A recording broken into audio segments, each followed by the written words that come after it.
Assalamualaikum warahmatullahi wabarakatuh. Kami dari kelompok 4 akan mempresentasikan mengenai tinjauan hadis dari segi kualitasnya.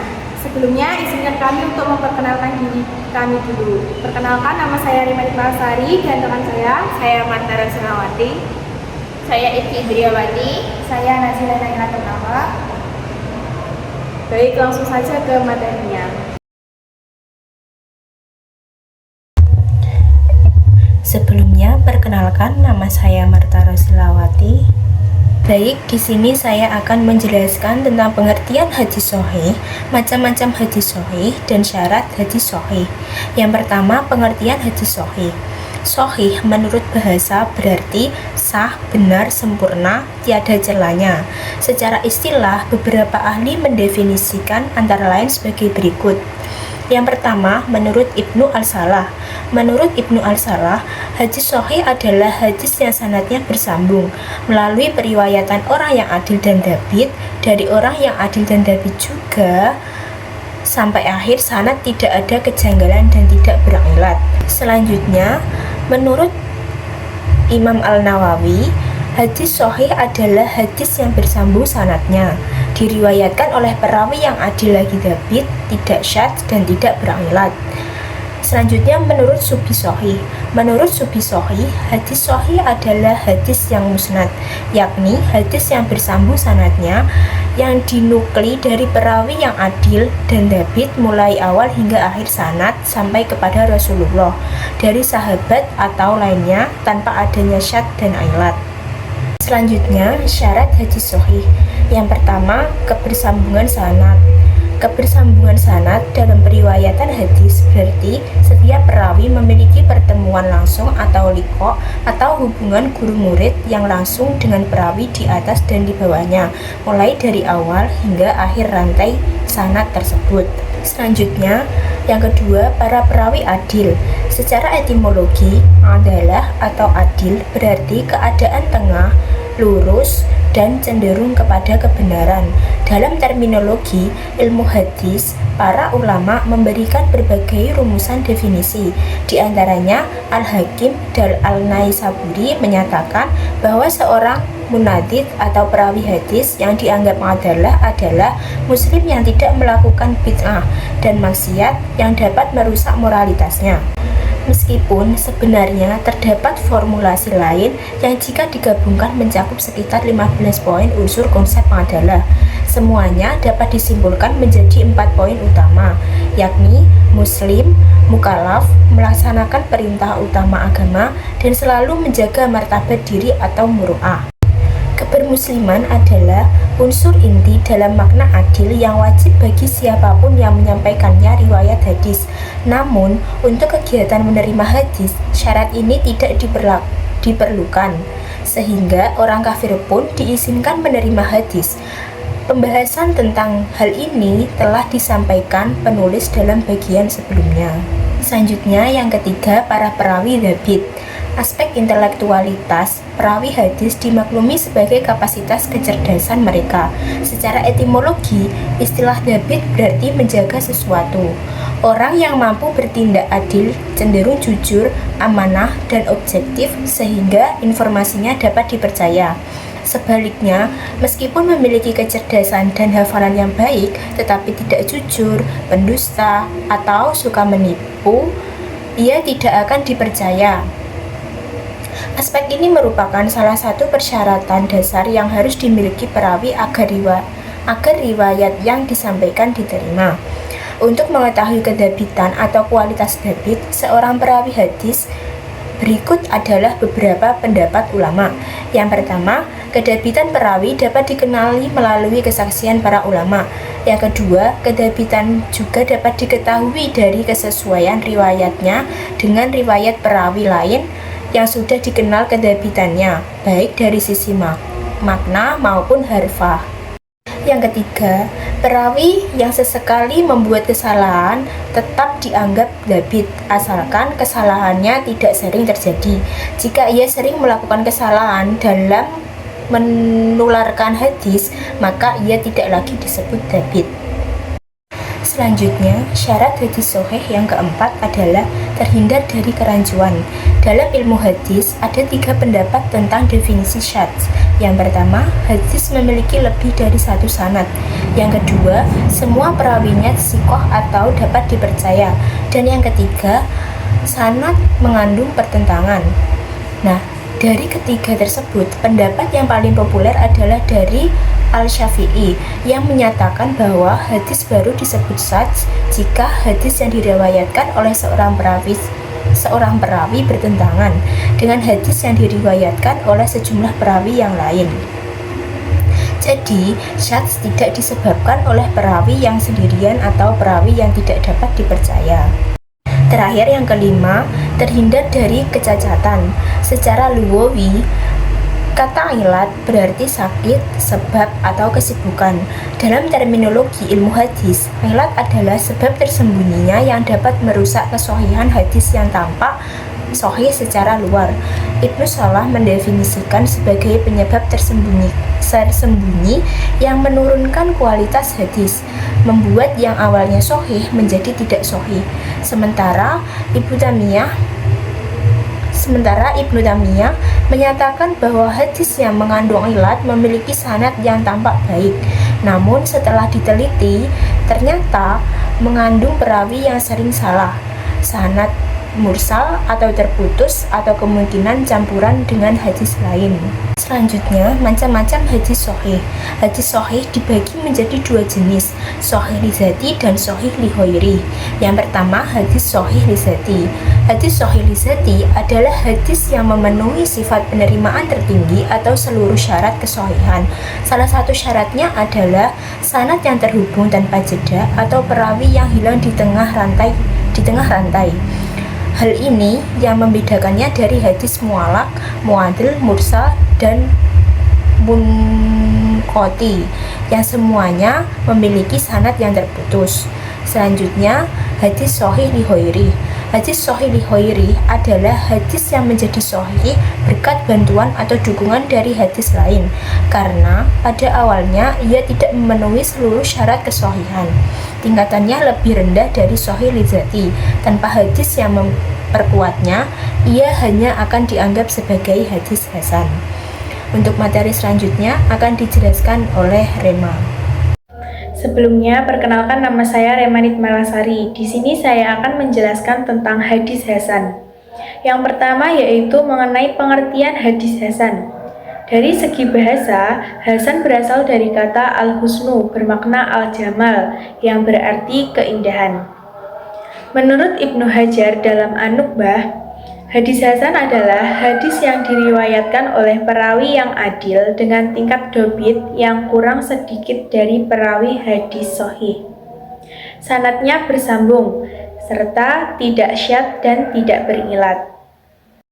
Selanjutnya, perbedaan hadis hasan dan hadis sahih. Perbedaan yang paling utama itu terletak pada kualitas perawinya. Pada hadis sahih, kedabitan seluruh perawinya itu sempurna, sedangkan pada hadis hasan, kedabitan perawinya kurang sempurna.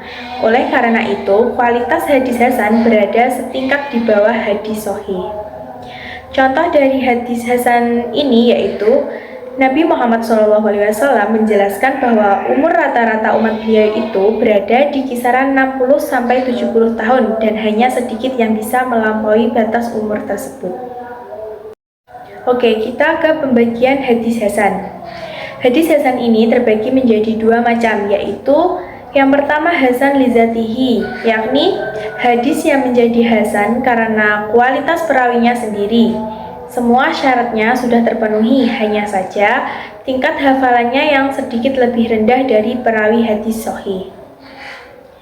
Yang kedua yaitu hasan li ghairihi, yaitu hadis dhaif ringan yang menjadi hasan karena adanya penguat atau syawahid atau mutabaat.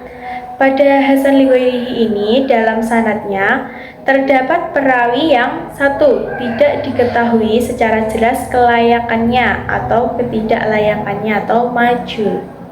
2. Walaupun ia majhul tetapi bukan perawi yang pendusta dan bukan orang yang sering salah atau ceroboh. Hasan li ghairihi ini derajatnya naik menjadi hasan karena adanya riwayat lain yang mendukung. Nah, inilah syarat-syarat dari hadis hasan. Yang pertama yaitu sanadnya bersambung. Yang kedua, perawinya adil. Yang ketiga, perawinya mempunyai sifat dobit tetapi kualitas hafalan di bawah perawi hadis sahih. Yang keempat yaitu tidak syadz atau tidak menyelisihi perawi yang lebih thikah. Dan yang terakhir yaitu tidak berilat atau cacat tersembunyi. Oke, selanjutnya akan membahas mengenai hadis dhaif yang akan dijelaskan oleh Kak Nazila. Kepada Kak Nazila dipersilahkan. Baik, selanjutnya adalah hadis dhaif. Secara etimologis atau bahasa, dhaif berarti lemah dan lawan dari al-qawi yang berarti kuat. Kelemahan hadis dhaif ini karena sanad dan matannya tidak memenuhi kriteria hadis yang kuat yang diterima sebagian hujjah. Secara terminologis atau istilah, hadis dhaif adalah hadis yang tidak memenuhi sebagian atau semua persyaratan hadis hasan dan sahih. Definisi lain yang diungkapkan oleh mayoritas ulama yaitu huwa ma lam yajma'u sifata sahihi wal hasan, yang artinya hadis yang tidak menghimpun sifat hadis sahih dan hasan. Penyebab yang menjadikan hadis menjadi dhaif diantaranya sanadnya tidak bersambung atau muttasil, lalu para perawinya tidak adil dan tidak dhabit, lalu terjadi keganjilan baik dalam sanad atau matan atau biasa disebut syadz, dan terjadinya cacat yang tersembunyi atau ilat pada sanad atau matan. Selanjutnya yaitu macam-macam hadis dhaif. Hadis dhaif dapat dibagi menjadi beberapa macam sesuai dengan sudut pandangnya. Yang pertama yaitu dhaif dari sudut sandaran matannya atau karena keterputusan sanad. Yang pertama, hadis mauquf, yaitu hadis yang diriwayatkan dari para sahabat berupa perkataan, perbuatan, dan takrirnya. Yang kedua yaitu hadis maqtu', yaitu hadis yang diriwayatkan dari tabi'in berupa perkataan, perbuatan, dan takrirnya. Yang ketiga, hadis mursal, yaitu hadis yang gugur sanadnya setelah tabi'in. Yang keempat, hadis mu'allaq, yaitu hadis yang gugur perawinya seorang atau lebih yang terjadi dari awal sanad. Yang kelima, hadis mudalas, yaitu hadis yang diriwayatkan menurut cara yang diperkirakan bahwa hadis itu tidak bernoda, atau hadis yang di dalamnya terdapat penyembunyian cacat yang dilakukan oleh perawinya. Yang keenam, hadis munqati', yaitu hadis yang gugur seorang perawinya sebelum sahabat pada satu tempat atau gugur pada dua tempat yang tidak berturut-turut. Yang ketujuh, hadis mu'dhal, yaitu hadis yang gugur dua orang perawi atau lebih dalam jalur sanadnya secara berturut-turut. Yang kedua yaitu hadis dhaif sebab lain dari keterputusan sanad. Yang pertama, hadis maklub, yaitu hadis yang menyalahi riwayat orang yang dipercaya dengan memutarbalikkan susunan kata atau kalimat. Pemutarbalikan dimaksud bisa saja terjadi baik dalam sanad atau pada matan hadisnya. Maklub pada sanad dapat dilihat misalnya penyebutan nama perawi yang sebenarnya Muhammad ibnu Muslim disebutkan menjadi Muslim ibnu Muhammad.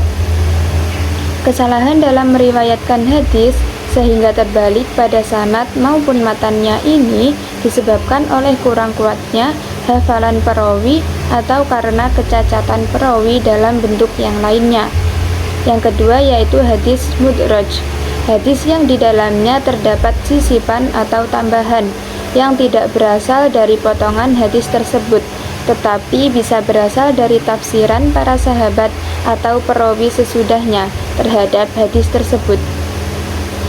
Yang ketiga, hadis musahaf, yaitu hadis yang mengalami perubahan pada titik dan atau garis pada huruf-hurufnya sehingga terjadi kesalahan makna. Yang keempat, hadis syadz, yaitu hadis yang diriwayatkan oleh perawi yang thiqah tetapi bertentangan dengan hadis yang diriwayatkan oleh sejumlah perawi yang lebih thiqah, atau mukhalafat al-thiqah li al-thiqah. Yang keempat, hadis munkar, yaitu hadis yang diriwayatkan oleh perawi yang dhaif bertentangan dengan periwayatan yang disampaikan oleh perawi yang thiqah. Yang kelima, hadis matruk, yakni hadis yang diriwayatkan oleh orang yang tertuduh berdusta.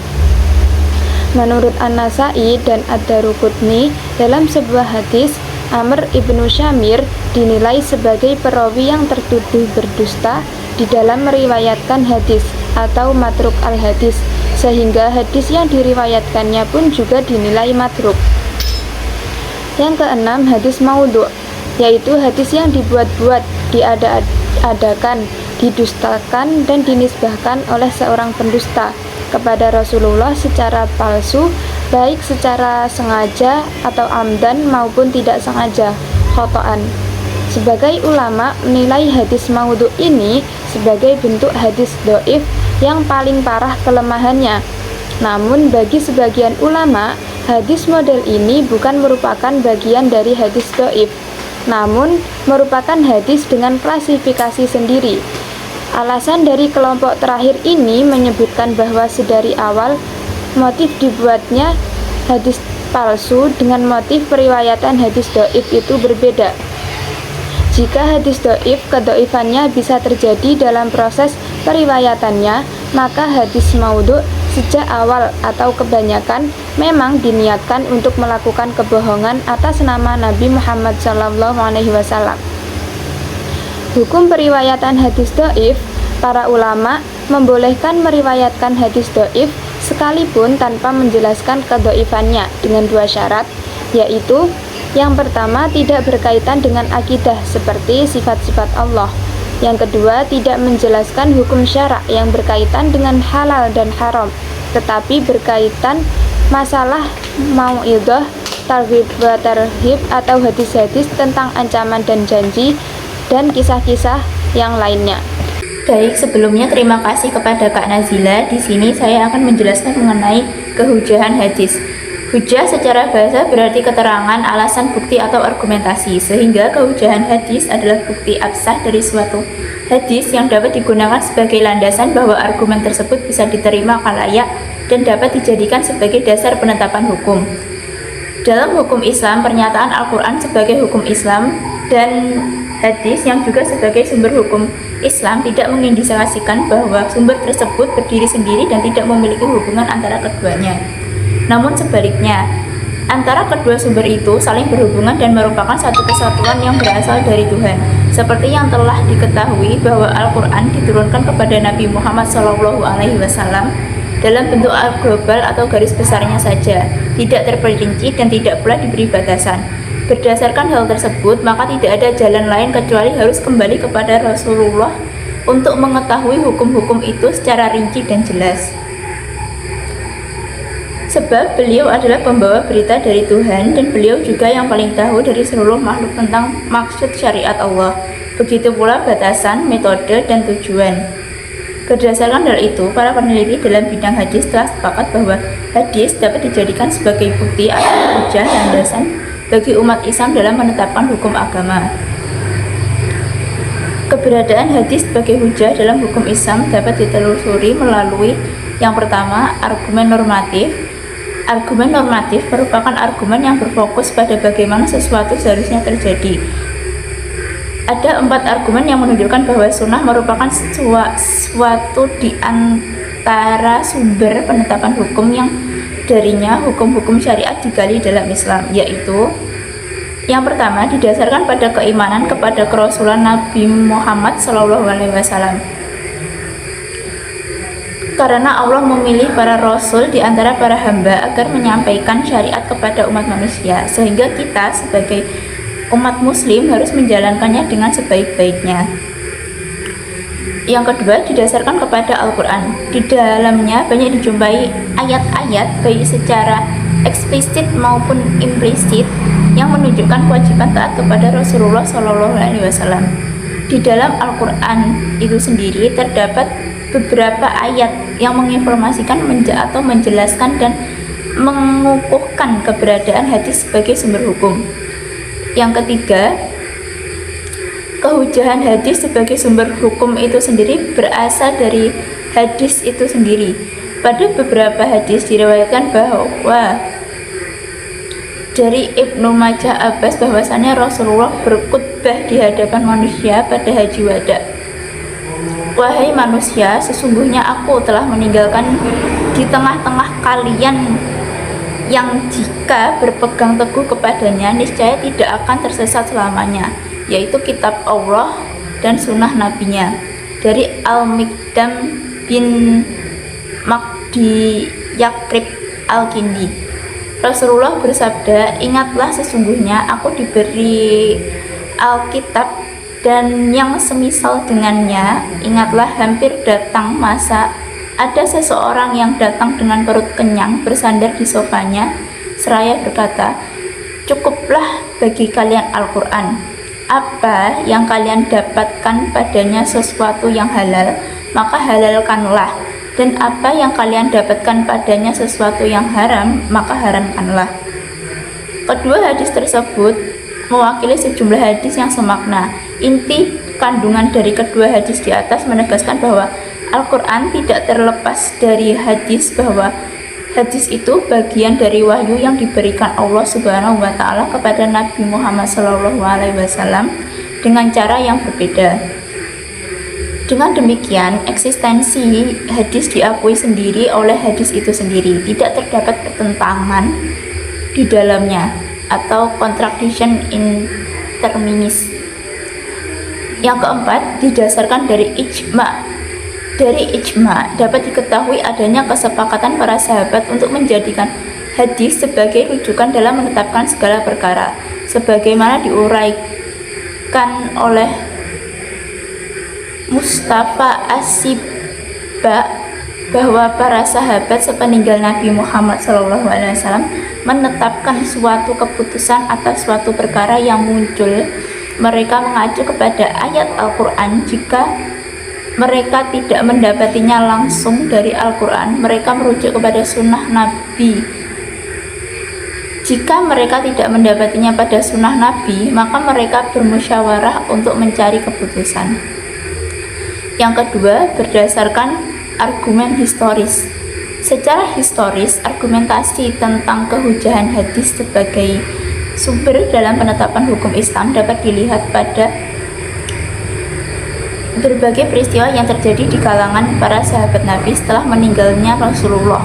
Salah satunya adalah ketika imam besar Tawus mengerjakan sholat 2 rakaat sesudah sholat asar. Ibnu Abbas yang menyaksikan hal tersebut lalu memperingatkan untuk meninggalkan sholat 2 rakaat tersebut, tetapi Tawus membantahnya. Ia mengatakan bahwa Rasulullah SAW melarang sholat 2 rakaat sesudah asyar hanya karena khawatir kalau 2 rakaat tersebut dianggap sebagai salat sunat. Jika 2 rakaat itu dikerjakan tanpa niat, itu tidak mengapa. Namun Ibnu Abbas berpegang kepada Rasulullah SAW yang melarang sholat secara mutlak. Maksudnya sholat sesudah asar. Ditegaskannya kepada Tawus, ia tidak mempunyai pilihan mengenai apa yang dibawa oleh Rasulullah SAW, karena berdasarkan firman Allah pada Quran surah Al-Ahzab ayat 36 yang berarti, dan tidak patut bagi orang-orang mukmin laki-laki atau perempuan apabila Allah dan Rasulnya telah memberlakukan suatu ketetapan akan ada bagi mereka pilihan yang lain tentang urusan mereka. Berikutnya mengenai kehujahan macam-macam hadis berdasarkan kualitasnya. Yang pertama, kehujahan hadis sahih. Para ulama berpendapat bahwa hadis ahad yang sahih dapat dijadikan hujah untuk menetapkan syariat Islam. Namun di antara mereka juga ada yang berbeda pendapat. apabila hadis kategori ini dijadikan hujah untuk menetapkan soal-soal kaidah. Perbedaan pendapat tersebut berdasar pada perbedaan penilaian mereka tentang faedah yang diperoleh dari hadis tersebut. Apakah hadis semacam ini memberikan faedah qat'i atau zani? Ulama yang menganggap hadis semacam ini memberi faedah qat'i sebagaimana hadis mutawir, maka hadis-hadis tersebut dapat dijadikan hujah untuk menetapkan masalah-masalah akidah. Akan tetapi yang dianggap hanya memberi faedah zani, berarti hadis-hadis tersebut tidak dapat dijadikan hujah untuk menetapkan soal ini. Para ulama dalam hal ini terbagi kepada beberapa pendapat. Antara lain, yang pertama, menurut sebagian ulama memandang bahwa hadis sahih tidak memberikan faedah qat'i, sehingga tidak bisa dijadikan hujah untuk menetapkan soal-soal kaidah, soal-soal akidah. Sebagian ulama ahli hadis, sebagaimana dikatakan An-Nawawi, memandang hanya hadis-hadis sahih riwayat Al-Bukhari dan Muslim yang memberikan faedah qat'i. Menurut sebagian ulama lainnya, antara lain Ibnu Hazm, bahwa semua hadis sahih memberikan faedah qat'i tanpa dibedakan apakah diriwayatkan oleh kedua ulama di atas atau bukan. Menurut Ibnu Hazm, tidak ada keterangan atau alasan yang harus membedakan hal ini berdasarkan siapa yang meriwayatkannya. Semua hadis jika memenuhi syarat kesahihannya adalah sama dalam memberikan faedahnya. Yang kedua, kehujahan hadis hasan. Sebagaimana hadis sahih, menurut para ulama ahli hadis, bahwa hadis hasan, baik hasan lil zatih maupun hasan lil ghairih, juga dapat dijadikan hujah untuk menetapkan suatu kepastian hukum yang harus diamalkan. Hanya saja terdapat perbedaan pandangan di antara mereka dalam soal penempatan rutbah atau urutannya yang disebabkan oleh kualitasnya masing-masing. Ada ulama yang tetap membedakan kualitas kehujahan baik antara sahih lil zatih dan sahih lil ghairih dan hazal lil zatih dengan hazan lil ghairih, maupun antara hadis sahih dengan hadis hasan itu sendiri. Tetapi ada juga ulama yang memasukkannya ke dalam satu kelompok dengan tanpa membedakan antara satu dengan yang lainnya, yakni hadis-hadis tersebut dikelompokkan ke dalam hadis sahih. Pendapat yang disebut kedua ini dianut oleh Al-Hakim, Ibnu Hibban, dan Ibnu Huzaimah. Berbeda dengan hadis sahih yang dikumpulkan dalam kitab tersendiri seperti kitab Sahih Bukhari dan Muslim, para ulama tidak membutuhkan hadis hasan secara khusus. Walaupun demikian, terdapat kitab-kitab yang banyak memuat hadis hasan seperti kitab Jami' Al-Tirmidzi yang terkenal dengan Sunan Al-Tirmidzi. Kitab ini merupakan kitab yang paling banyak memuat hadis hasan. Lalu kitab Sunan Abu Dawud, kitab Sunan Dar Al-Qutni itu. Lalu yang ketiga, kehujahan hadis dhaif. Hukum mengamalkan hadis dhaif ini menurut para ulama berbeda-beda. Mayoritas ulama berpendapat bahwa mengamalkan hadis dhaif yang berhubungan dengan fadail al-amal adalah diperbolehkan dengan syarat-syarat sebagai berikut. Yang pertama, kedhaifan hadis tersebut tidak terlalu atau bukan dhaif jiddan. Yang kedua, banyak hadis lain yang semakna dengan hadis tersebut. Dan yang ketiga, ketika mengamalkan hadis dhaif, jangan berkeyakinan bahwa hadis tersebut berasal dari Rasulullah SAW, tetapi harus berkeyakinan sebagai suatu kehati-hatian. Di antara kitab-kitab yang membahas hadis dhaif adalah kitab Al-Du'afa karya Ibnu Hibban, lalu kitab Mizan Al-Iqtidal karya Al-Zahabi. Dalam kedua kitab tersebut menyebutkan contoh-contoh hadis dhaif yang disebabkan oleh kedhaifan orang-orang yang meriwayatkannya. Lalu ada juga kitab-kitab yang membahas macam-macam hadis dhaif secara khusus, seperti kitab Al-Marasil karya Abu Daud dan kitab Al-A'lal karya Al-Dar Al-Qut. Sekian presentasi dari kami. Apabila ada kurangnya kami mohon maaf. Apabila ada lebihnya bisa diambil. Wabillahi taufiq wal hidayah. Wassalamualaikum warahmatullahi wabarakatuh.